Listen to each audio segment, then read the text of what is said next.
সংসদত আজি অনাস্থা প্ৰস্তাৱৰ আলোচনা ইতিমধ্যে আৰম্ভ হৈছে লোকসভাৰ কাৰ্যসূচী বিৰোধীৰ অনাস্থা প্ৰস্তাৱক লৈ সংসদত বিতৰ্কৰ সৃষ্টি হৈছে দ্বিতীয়বাৰৰ বাবে অনাস্থা প্ৰস্তাৱৰ সন্মুখীন হৈছে মোদী চৰকাৰ মণিপুৰৰ প্ৰসংগক লৈ বিৰোধীৰ অনাস্থা প্ৰস্তাৱ 2018 চনত প্ৰথমবাৰলৈ অনাস্থা প্ৰস্তাৱৰ সন্মুখীন হৈছিল মোদী চৰকাৰ সংসদত বক্তব্য ৰাখিছে সাংসদ গৌৰৱ গগৈয়ে দুপৰীয়া 12 বজাৰ পৰা অনাস্থা প্ৰসংগত আলোচনা অনুষ্ঠিত হৈছে আমি পোনপটীয়াকৈ লৈ গৈছো পোনপটীয়া সম্প্ৰচাৰ সংসদৰ মজিয়ালৈ कि लगभग 80 दिन क्यों लगे प्रधानमंत्री मोदी जी को मणिपुर पे कुछ बोलने के लिए और जब बोले तो सिर्फ 30 सेकंड के लिए बोले और उसके पश्चात आज तक भी प्रधानमंत्री मोदी जी की तरफ से ना कोई संवेदना का शब्द ना कोई शांति की याचना मंत्री मंडल बोल रहे हैं कि हम बोलेंगे आप बोले आपको किसी ने नहीं रोका लेकिन प्रधानमंत्री मोदी जी एक प्रधानमंत्री होने के नाते उनके शब्दों में जो महत्व है वो किसी मंत्री के शब्दों में नहीं है माफ कीजिएगा प्रधानमंत्री मोदी जी अगर प्रधानमंत्री होने के नाते एक शांति की पहल करें उस कदम में जो ताकत है वो किसी मंत्री या किसी सांसद में वो ताकत नहीं है एक प्रधानमंत्री होने के नाते सवाल हमारा तीसरा कि प्रधानमंत्री जी ने आज तक मणिपुर के मुख्यमंत्री को बर्खास्त क्यों नहीं किया आपने गुजरात में जब निर्वाचन आए गुजरात में जब आपको अपनी राजनीति करनी थी तो गुजरात में मुख्यमंत्री बदल दिए एक बार नहीं दो बार उत्तराखंड में निर्वाचन आ रहे थे तो उत्तराखंड में एक बार दो बार तीन बार चार बार शायद आपने मुख्यमंत्री बदल किए त्रिपुरा में निर्वाचन आए तो त्रिपुरा में भी आपने निर्वाचन आपने से पहले आप मुख्यमंत्री को बदला मणिपुर के मुख्यमंत्री में ऐसा क्या आपने विशेष आपका आशीर्वाद आप दे रहे हैं जिन्होंने खुद कबूल किया है कि आज मेरे कारण एक इंटेलिजेंस फेलियर हुआ है ये 3 सवाल हैं सर और शायद इन 3 सवालों का 3 उत्तर भी है प्रधानमंत्री मोदी जी मणिपुर पर क्यों मौन हैं शायद उस प्रश्न का उत्तर भी 3 है पहला उत्तर कि प्रधानमंत्री मोदी जी को कबूल करना पड़ेगा कि उनकी डबल इंजन की सरकार उनकी सरकार मणिपुर में व्यर्थ हो गई है विफल हो चुकी है इसीलिए आज मणिपुर में 150 लोग मरे लगभग 5000 घर जलाए गए लगभग 60,000 लोगों आज शिविर में हैं लगभग 6,500 एफआईआर है और मुख्यमंत्री प्रदेश के मुख्यमंत्री होने के नाते जो एक संवाद का वातावरण बनाना चाहिए था जो एक शांति अमन और सद्भावना का एक वातावरण जो बनाना चाहिए था आज उन्होंने सिर्फ मई महीने से नहीं पिछले 2-3 सालों से ऐसे कुछ भड़काऊ उन्होंने कदम लिए हैं जो आज समाज के बीच में तनाव पैदा हो गया है आज हम मणिपुर गए हैं क्या मणिपुर में यह सबसे पहला हिंसा हुआ है नहीं क्या उत्तर पूर्वांचल में यह सबसे पहला हिंसा हुआ है नहीं इससे पहले भी हुए हैं मणिपुर में भी हुए हैं मैं खुद उत्तर पूर्वांचल का हूं मैं खुद जिम्मेवारी से कहता हूं कि हुए हैं लेकिन पहली बार अरे आप में से तो कोई गया भी नहीं आप क्या जानेंगे पहले जाओ और फिर हमें परामर्श दो पहले आप लोग जाओ सर हम गए और बहुत दुख हुआ कि हमने समाज में 2 वर्गों के बीच ऐसा बंटवारा समाज के 2 वर्गों के बीच हृदय में इतना आक्रोश इतना गुस्सा हमने पहले कभी नहीं देखा हमने पहले कभी भी नहीं देखा कि आज समाज का एक वर्ग दूसरे के प्रति बदले की भाषा का प्रयोग कर रहा है हमने कभी भी नहीं देखा कि एक प्रदेश में एक ऐसी लकीर खींच दी गई है कि पहाड़ पे एक वर्ग के लोग रहते हैं और वैली में एक वर्ग के लोग रहते हैं अफसोस की बात है सर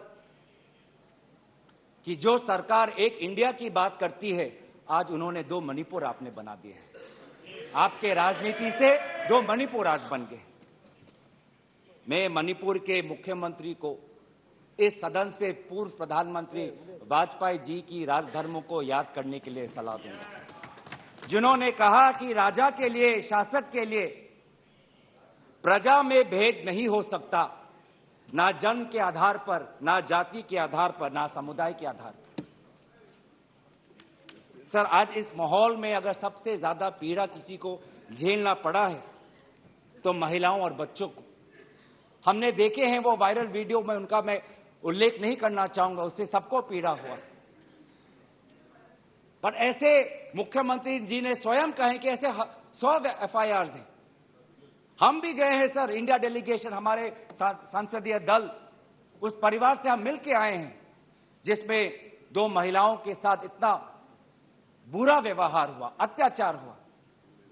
हमने ऐसे भी एक परिवार से मिले जिसमें एक 80 साल की महिला, जो एक स्वतंत्रता संग्रामी की पत्नी थी, उसको घर के अंदर बंद करके जिंदा जला दिया। जो 2 महिला जिसको लेकर आज सुप्रीम कोर्ट तक ये बात गई है, उसमें से एक महिला का पत्नी कारगिल में हमारे देश के लिए हमारी सीमा को सुरक्षा कर रहा था। वो कारगिल का जवान बोल रहा है, मैंने देश को बचाया पर मैं अपने घर और अपने परिवार को नहीं बचा पाया। जब हम उनसे मिलते हैं तो हमको क्या कहें? आप लोग कहते हैं हम फोटो ऑप करने गए थे। सर, दुख के समय में संवेदना उनको देने गए थे। आज महिलाओं, बच्चों के साथ आऊंगा, अब सारे बातों पे आऊंगा, सब पे आऊंगा। धर्मीय जगह को भी बख्शा नहीं गया। धर्मीय अनुष्ठान पर भी आज भीड़ घुसी और उसका असम्मान किया। आज इंटरनेट नहीं है। आप कहते हैं कि सब नॉर्मल है, स्थिर है। आज भी इंटरनेट नहीं है, बच्चे स्कूल नहीं जा पा रहे, लोग अपनी बातें नहीं रख पा रहे। आज भी कितनी महिलाओं पर अत्याचार हुआ है, वो अपनी बात ही नहीं रख पा रहे। वो तो वीडियो वायरल हो गया, नहीं तो मुझे लगता था कि आज तक प्रधानमंत्री मोदी जी मौन रहते अगर वीडियो वायरल नहीं होती। पर ऐसे हजार से ऐसे अत्याचार हुए। लेकिन वहां के मुख्यमंत्री क्या कहते हैं? अभी ड्रग्स के ऊपर वो बोलते हैं कि ये सब ड्रग्स के लिए हुआ है। अध्यक्ष महोदय, बहुत गंभीर पूर्वक मैं ये बात अपने आपके समक्ष सदन में रख रहा हूं कि मणिपुर के मुख्यमंत्री के कार्यालय से जब एक ड्रग माफिया के बड़े नेता को वहां की पुलिस ने पकड़ा तो मुख्यमंत्री के दफ्तर से फोन गया कि उस ड्रग के माफिया को बचाओ, रिहा करो। और वो ड्रग का माफिया कौन था? वो ड्रग का माफिया आप ही की दल के ऑटोनोमस डिस्ट्रिक्ट काउंसिल के चेयरमैन थे, जो वहां पे जब इटोचा सिंह को पकड़ा गया, लोयांग नांगबंग इटोचा, जब इस व्यक्ति को पकड़ा गया तो मुख्यमंत्री के दफ्तर से फोन गया कि इसको रिहा करो। और ये इटोचा कौन है? वहीं के राज्य सरकार के PHE मिनिस्टर सुशील द्रो के भाई हैं। आज ये इन सरकार राज्य में ड्रग्स की बात करते हैं, ड्रग्स के साथ मुख्यमंत्री महोदय के दफ्तर का ताल्लुकात है। ये बात मैं नहीं कर रहा, वो पुलिस अफसर जिनको इनकी राज्य सरकार ने मेडल दिया, वो आज वो बात कर रही है कि ये सरकार ने मुझे मेडल दिया और यही सरकार मुझे ड्रग्स से जुड़े हुए इनके दल के नेताओं को छोड़ने के लिए कह रही है। उन्होंने अपना मेडल वापस कर दिया राज्य सरकार। पॉपी फार्मिंग की बात करते हैं। आज आपका ही narcotics and affairs of border NAB ये कहता है the scale of poppy plantation in Manipur has spread across 15,400 acres of land in the hills between 2017 and 2023. 2017 में आपकी सरकार आई थी।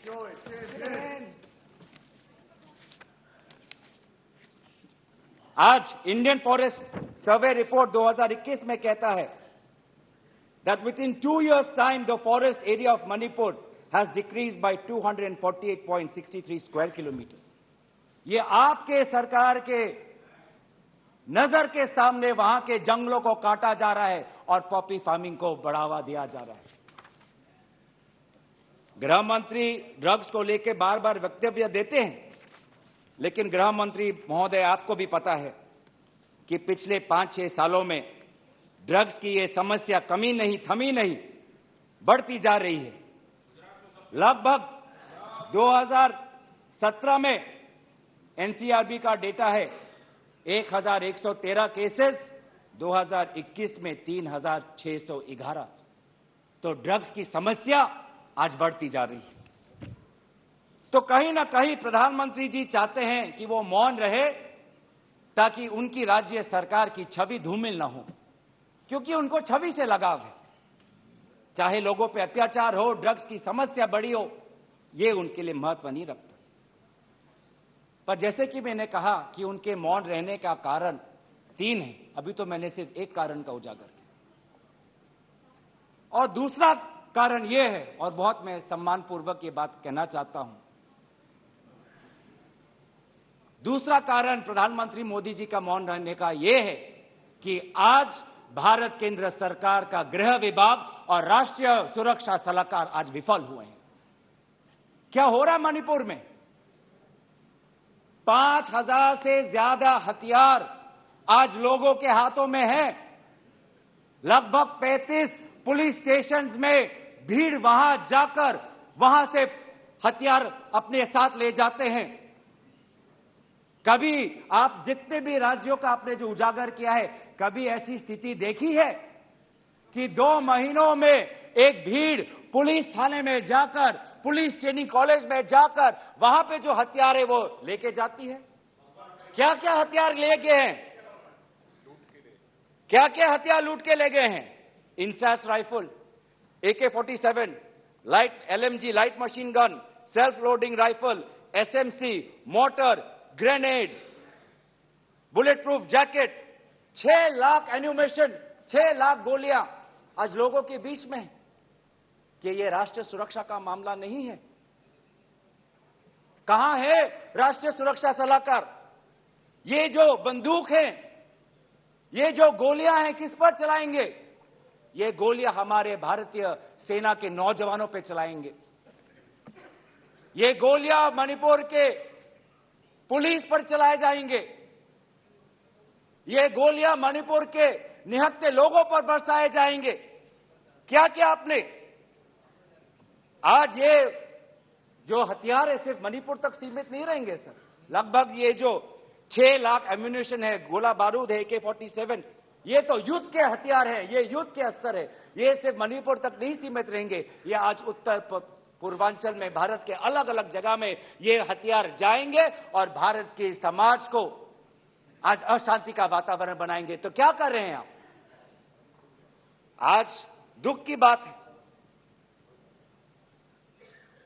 कि